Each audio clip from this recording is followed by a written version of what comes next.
100కు పైగా దీర్ఘకాలిక సమస్యలకు ఎటువంటి ఆపరేషన్ దుష్ప్రభావాలు లేకుండా హోమియోపతి చికిత్స.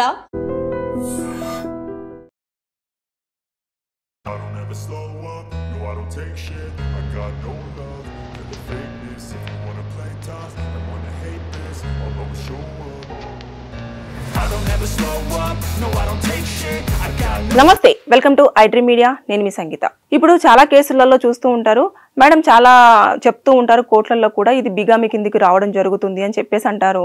అసలు బిగామి అంటే ఏంటిది, అది దేనికి వాడతారు, అదేవిధంగా దాంట్లో శిక్షలు ఎలా ఉంటాయి అని చెప్పేసి కొంతమంది అడుగుతున్నారు. బిగామి అంటే ఏమీ లేదు, భార్య కానివ్వండి భర్త కానివ్వండి ఒక బంధంలో ఒకరితో కాకుండా మల్టిపుల్ గా అంటే ఒక ఇద్దరితో ముగ్గురితో సంబంధాలు పెట్టుకుంటే అది బిగామి కిందికి రావడం జరుగుతుంది. ఐపీసీ సెక్షన్ 494 దీని కింద కన్సిడర్ చేయడం జరుగుతుంది. అయితే దీంట్లో ఎలా ఉంటుందంటే, ఒకప్పుడు ఇది మనము క్రిమినల్ కేసు కింద క్రిమినల్ అఫెన్స్ కింద తీసుకొని దీనికి పనిష్మెంట్ ఉండేది, జైలు శిక్ష కూడా విధించేవారు. కానీ ఇప్పుడు ఏం చేశారంటే 2018 నుంచి కూడా దీన్ని జస్ట్ సివిల్ కేసు కింద షిఫ్ట్ చేయడం అనేది జరిగింది. సుప్రీంకోర్టు ఒక ఆర్డర్ లో ఏం చెప్పారంటే దీన్ని క్రిమినల్ కేసు కింద చూడాల్సినంత అవసరం లేదు, ఎందుకనంటే ఇద్దరి అంగీకారంతో ఆ తప్పు జరుగుతుంది కాబట్టి దీన్ని తప్పుగా పరిగణించలేము అని చెప్పేసి చాలా క్లియర్ గా మెన్షన్ చేయడం జరిగింది. దాంతో పాటు ఇద్దరు మేజర్స్ కూడా వారికి ఏం చేయాలి, ఎలా ఉండాలి అనేది వారు ఆర్టికల్ 21 ప్రకారంగా కూడా అంటే ఫ్రీడమ్, సో ఇవన్నీ ఉంటాయి కాబట్టి దాని ప్రకారంగా వారు ఎలా అయినా జీవించవచ్చు అని చెప్పేసి అన్న ధోరణితోటి దీన్ని జస్ట్ సివిల్ కేసు కానీ కన్సిడర్ చేయడం జరిగింది.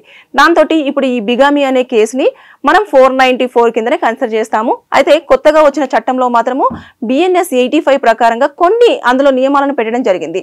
ఎప్పుడైతే ఇలాంటివి జరుగుతాయో మల్టిపుల్ గా అంటే ఇప్పుడు హస్బెండ్ తో వైఫ్ ఉంటుంది, దాంతో పాటు ఇంకొక ఎవరైనా పర్సన్ నచ్చారనుకోండి, తనతో కూడా సంబంధం పెట్టేసుకొని ఇంకొక అబ్బాయి నచ్చాడు అనుకోండి, వాళ్ళతో కూడా ఒక ఇద్దరు ముగ్గురితో సంబంధాలు పెట్టుకున్న ఆ పర్సన్, అది భార్య కానివ్వండి భర్త కానివ్వండి ఎవరికైనా కూడా ఇది వర్తిస్తుంది. ఒక మహిళలకే వర్తిస్తుంది, అబ్బాయిలకు వర్తించేది వాళ్ళకి లేదు, అబ్బాయిలకు వర్తిస్తుంది అమ్మాయిలకు కూడా వర్తిస్తుంది. అయితే దీంట్లో ఎలా ఉంటుంది అని అంటే, ఆ కేసు కన్సిడర్ చేసేసుకుంటే మనకి 2 years వరకు జైలు శిక్ష ఉంటుంది, అదే విధంగా జరిమానా కూడా విధించే అవకాశాలు ఉంటాయి. అంటే నేను ఇప్పుడు ఇది ఎందుకు చెప్తున్నా, ఫర్ ఎగ్జాంపుల్ తీసేసుకుంటే రీసెంట్ గా ఒక కేసు కూడా జరిగింది మధ్యప్రదేశ్ లో.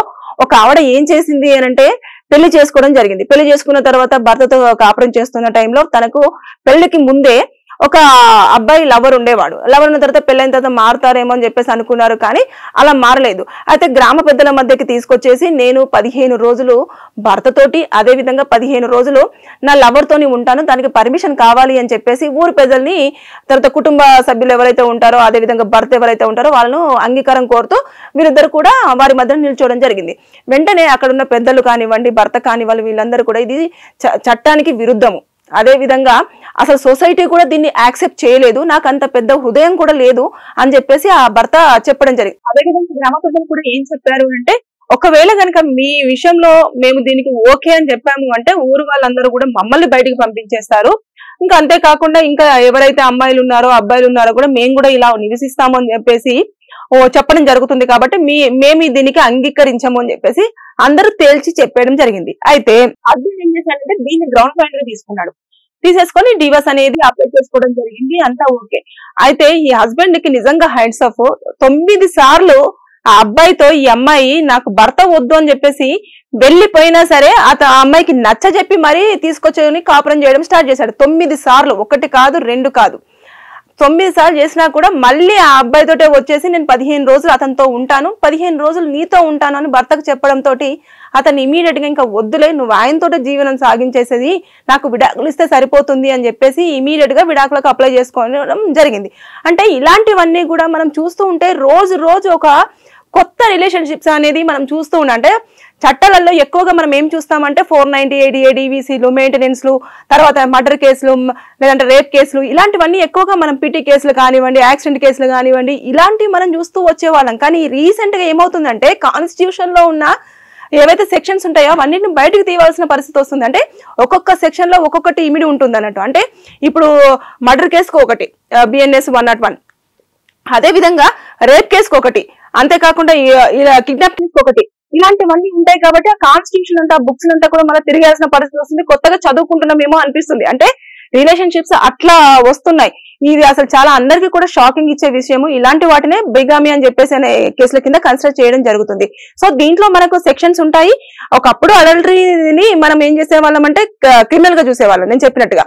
కానీ ఇప్పుడు ఏంటంటే సివిల్ కేసు కాబట్టి దీన్ని అడల్టరీ కింద చూపించేస్తూ హస్బెండ్ కి మాత్రం చాలా ఈజీ వేలో కూడా డివోర్స్ రావడం అనేది జరుగుతుంది. అంటే ఇంకా ఏది కూడా కంటెస్ట్ చేయడానికి ఉండదు అన్నట్టు. అంటే నేను హస్బెండ్ తోటే ఉంటాను, నా లవర్ తో ఉంటాను అని చెప్పేసి చెప్పడానికి ఉండదు. ఇంకా హస్బెండ్ చాలా క్లియర్ అండ్ కట్ గా నా వైఫ్ వాళ్ళతో ఉండాలని చెప్పేసి నిర్ణయించుకుంది కాబట్టి, అతనితో ఆల్రెడీ ఫిజికల్ రిలేషన్షిప్ ఉంది కాబట్టి నాకు విడాకులు ఇవ్వండి అని చెప్పేసి కోర్టును కోరడం జరుగుతుంది.